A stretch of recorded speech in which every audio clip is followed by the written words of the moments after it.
ইসলামী ব্যাংকের চেয়ারম্যান খুরশিদ আলম পদত্যাগ করেছেন। আজ তিনি পরিচালনা পর্ষদের কাছে পদত্যাগপত্র জমা দিয়েছেন। কেন্দ্রীয় ব্যাংকের ডেপুটি গভর্নর ডক্টর মোহাম্মদ কবির আহমেদ ডেকে নিয়ে তাকে পদত্যাগ করতে বলেন। চেয়ারম্যান হওয়ার পর সম্প্রতি তার বিরুদ্ধে বিভিন্ন অভিযোগ পায় কেন্দ্রীয় ব্যাংক।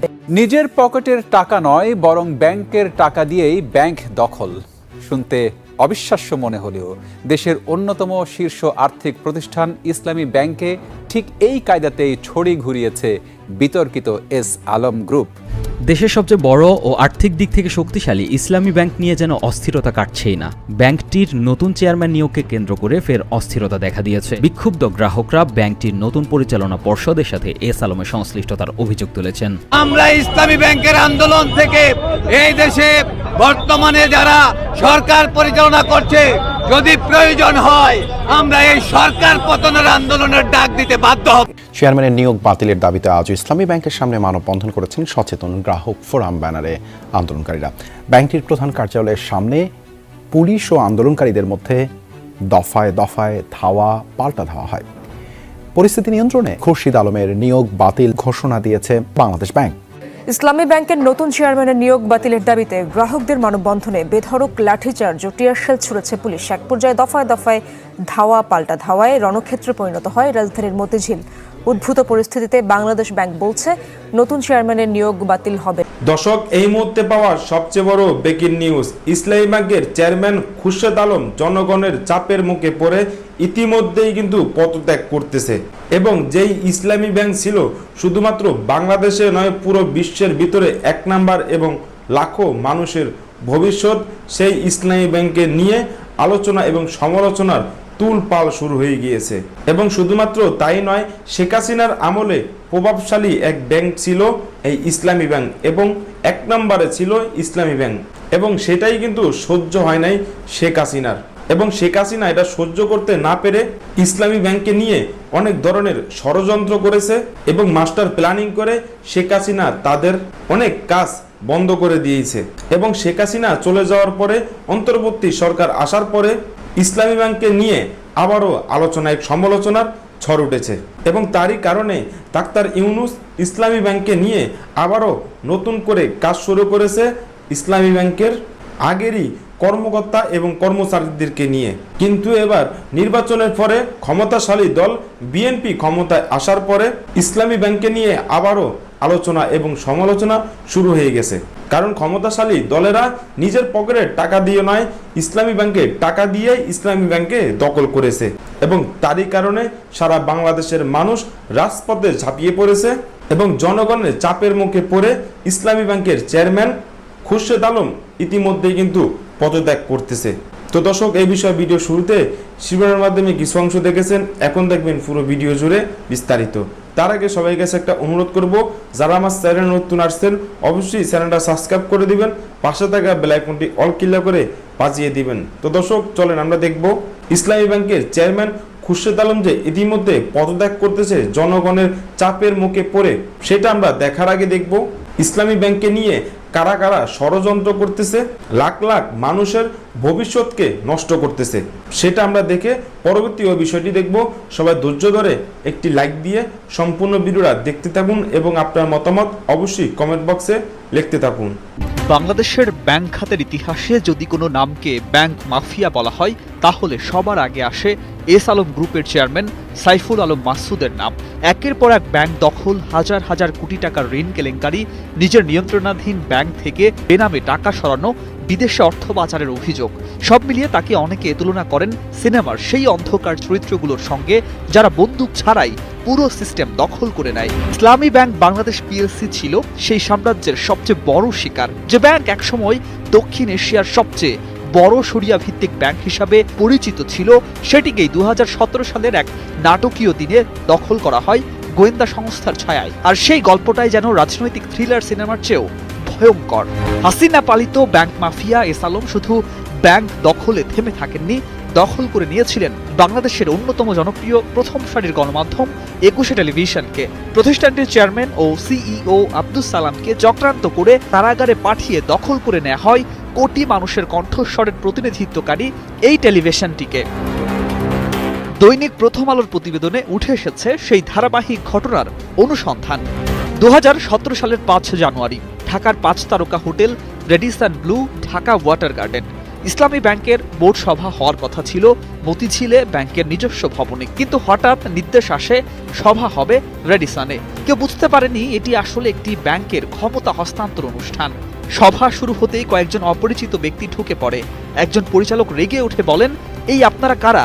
কিন্তু কেউ উত্তর দেয় না। কিছুক্ষণ পর ঢোকেন ডিজিএফআই এর তৎকালীন মহাপরিচালক আকবর হোসেন।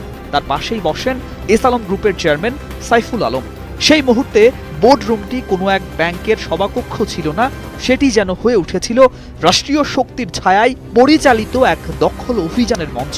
পরিচালকদের ফোন কেড়ে নেওয়া হয়, কেউ বাইরে যোগাযোগ করতে পারেনি। সবাই বুঝতে পারেন আজ কিছু ভয়ঙ্কর ঘটতে যাচ্ছে। সেদিন সকালে ইসলামী ব্যাংকের chairman Mustafa Anwar, vice chairman Azizul Haque ও ব্যবস্থাপনা পরিচালক আব্দুল মান্নানকে ডিজিএফআই কার্যালয়ে নিয়ে যাওয়া হয়। সেখানে তাদের পদত্যাগপত্রে সই করতে বাধ্য করা হয় বলে অভিযোগ ওঠে। আব্দুল মান্নান পরে বলেন, আগে থেকেই লেখা একটি পদত্যাগপত্রে তাকে জোর করে স্বাক্ষর করানো হয়েছিল। সেই প্যাড পর্যন্ত ইসলামী ব্যাংকের ছিল না। বোর্ড সভায় এসে মুস্তফা আনোয়ার যখন পদত্যাগের ঘোষণা দেন, তখন তার চোখ ভেজা ছিল। তিনি যেন বুঝে গিয়েছিলেন আজ শুধু কয়েকজন ব্যাংক কর্মকর্তার বিদায় নয়, আজ একটি ব্যাংকের আত্মসমর্পণ ঘটছে। এরপর আরস্ত খানকে চেয়ারম্যান, সৈয়দ আহসানুল আলমকে ভাইস চেয়ারম্যান আর এস আলমের ঘনিষ্ঠদের বিভিন্ন গুরুত্বপূর্ণ পদে বসানো হয়। পুরো দৃশ্যটি যেন কোনো কর্পোরেট অভ্যুত্থান। কিন্তু এই দখলের প্রস্তুতি শুরু হয়েছিল আরও আগে। আওয়ামী লীগ সরকার ক্ষমতায় আসার পর থেকে ইসলামী ব্যাংকের উপর চাপ বাড়তে থাকে। সরকার পক্ষ থেকে অভিযোগ তোলা হয় ব্যাংকটি নাকি জঙ্গিবাদে অর্থায়ন করছে। শাহবাগ আন্দোলনের সময় ইসলামী ব্যাংকে জামায়াতের অর্থের উৎস হিসাবে তুলে ধরা হয়। সে সময় বাংলাদেশ ব্যাংকের উপরও চাপ ছিল ব্যাংকটির নিয়ন্ত্রণ বদলানোর। কিন্তু তখনকার গভর্নর আতিউর রহমান নাকি সরাসরি দখলের বদলে স্বতন্ত্র পরিচালক নিয়োগ দিয়ে পরিস্থিতি সামাল দেওয়ার চেষ্টা করেছিলেন। অথচ একই সময়ে এস আলম গ্রুপ ব্যাংকটির শেয়ার কিনতে শুরু করে। একের পর এক কোম্পানির নামে শেয়ার কেনা হয়। ধীরে ধীরে বোর্ডের ভেতরে নিজেদের লোক বসাতে থাকে তারা, যেন নিঃশব্দে একটি দুর্গ ঘিরে ফেলা হচ্ছিল। এস আলম তখন ইসলামী ব্যাংকের সবচেয়ে বড় গ্রাহকদের একজন। ব্যাংকটির কাছ থেকে তাদের হাজার হাজার কোটি টাকার ঋণ নেওয়া ছিল। নিয়ম অনুযায়ী আর ঋণ পাওয়ার সুযোগ ছিল না, কিন্তু নতুন করে আরও ঋণ চাওয়া হলে ইসলামী ব্যাংক প্রথমে না করে দেয়। এরপর শুরু হয় চাপ। অভিযোগ আছে বাংলাদেশ ব্যাংক থেকেই বলা হয় ব্যাংক বাঁচাতে চাইলে এস আলমকে টাকা দিতেই হবে। এরপর নিয়ম শিথিল করা হয়। অফসাইড সুপারভিশন বিভাগ সুযোগ তৈরি করে দেয়, আর ইসলামী ব্যাংকে বাধ্য করা হয় প্রায় 2000 কোটি টাকার নতুন ঋণ অনুমোদনে। এভাবেই ব্যাংকের ভল্টের দরজা খুলে দেয়া হয় এক গোষ্ঠীর জন্য। পরে যেসব কর্মকর্তা এসব অনুমোদনে ভূমিকা রাখেন, তাদের অনেককেই এস আলমের নিয়ন্ত্রিত ব্যাংকে চাকরি দেয়া হয় এমন অভিযোগও এসেছে। সবচেয়ে নাটকীয় অংশটি ছিল বোর্ড সভার দিন। আগের রাতেই ডিজিএফআই থেকে ফোন আসে, সভা হবে রেডিসনে। হোটেল কর্তৃপক্ষ জানায় কোনো কক্ষ ফাঁকা নেই। তখন বলা হয় কক্ষের ব্যবস্থা আমরা করব। সকালের ঝুঁকি ব্যবস্থাপনা সভাও সেখানে সরিয়ে নেওয়া হয়। দুপুরে খাবারের সময় এক কর্মকর্তা নিচু স্বরে চেয়ারম্যানকে জিজ্ঞেস করেছিলেন, স্যার কি অবস্থা? চেয়ারম্যানের উত্তর ছিল মাত্র দুটি শব্দ, সব শেষ। তারপরই বোর্ড সভা, ফোন কেড়ে নেয়া অপরিচিত লোকের উপস্থিতি আর সাইফুল আলমের টেবিলে বসা, যেন কোনো সিনেমার দৃশ্য, যেখানে নায়ক নয় খলনায়ক পুরো সিস্টেম নিয়ন্ত্রণ করছে। বোর্ড সভা শেষ হয় সন্ধ্যায়। রাতেই নতুন চেয়ারম্যান, নতুন এমডি, নতুন কোম্পানি সচিবের কাগজ তৈরি হয়। তারপর সেই নথি নিয়ে যাওয়া হয় তৎকালীন বাংলাদেশ ব্যাংকের গভর্নর ফজলে কবিরের বাসায়। অভিযোগ অনুযায়ী তিনি রাতের পোশাকেই নিচে নেমে নথি নেন। পরের কার্যদিবসেই অনুমোদন মিলে যায়। এভাবেই দেশের সবচেয়ে বড় ইসলামী ব্যাংক এক রাতে হাত বদল হয়ে যায়। পরে আন্তর্জাতিক সাময়িকী দ্য ইকোনমিক দর্শক, শুধুমাত্র বাংলাদেশই নয়, পুরো বিশ্বর ভিতরে এক নাম্বার ব্যাংকের ভিতরে আছে এবং প্রভাবশালী ব্যাংকের ভিতরে আছে ইসলামী ব্যাংক। এবং সেই ইসলামী ব্যাংককে নিয়ে এবার আলোচনা এবং সমালোচনা পুরো বিশ্বের ভিতরে শুরু হয়ে গিয়েছে। এবং প্রভাবশালী নেতাকর্মীরা এবার ষড়যন্ত্র এবং মাস্টার প্ল্যানিং করে ইসলামী ব্যাংককে মাটির সাথে মিশিয়ে দিচ্ছে। এবং আওয়ামী লীগ যখন ক্ষমতায় ছিল, তখন এই ইসলামী ব্যাংক ছিল পুরো বিশ্বের ভিতরে এক নম্বরে এবং প্রভাবশালী ব্যাংকের ভিতরে ছিল ইসলামী ব্যাংক। কিন্তু সেটাই কিন্তু চোখে পড়ে গেছে শেখ হাসিনার, এবং শেখ হাসিনা ষড়যন্ত্র এবং মাস্টার প্ল্যানিং করে ইসলামী ব্যাংককে লুটে বুটে খেয়েছে। কিন্তু শেখ হাসিনা বাংলাদেশ থেকে 5 আগস্টে যাওয়ার পরে, অন্তর্বর্তী সরকার আসার পরে আবারও ইসলামী ব্যাংককে নিয়ে আলোচনা এবং সমালোচনার শুরু হয়ে গেছে। কিন্তু ডাক্তার ইউনূস আবারও নতুন করে ইসলামী ব্যাংকের সকল কর্মকর্তা এবং কর্মচারীদেরকে নিয়ে ইসলামী ব্যাংক আবারও নতুন করে কাজ শুরু করেছে। এবং নির্বাচনের পরে বিএনপি ক্ষমতায় আসার পরে প্রভাবশালী এই ইসলামী ব্যাংককে খাওয়া শুরু করেছে এবং তাদের নিজেরই দখলে আনার চেষ্টা করতেছে এবং ক্ষমতাশালী নেতাকর্মীরা ইসলামী ব্যাংকে দখলদারি করার চেষ্টা করতেছে এবং ষড়যন্ত্র মাস্টার প্ল্যানিং করে ইসলামী ব্যাংকে পুরোভাবে লুটে পুটে খাচ্ছে। যেই ইসলামী ব্যাংক হাজার হাজার মানুষের ভবিষ্যৎ এবং লাখো লাখো মানুষের ভবিষ্যৎ, সেই ইসলামী ব্যাংকে আবারও মাটির সাথে মিশিয়ে দিচ্ছে।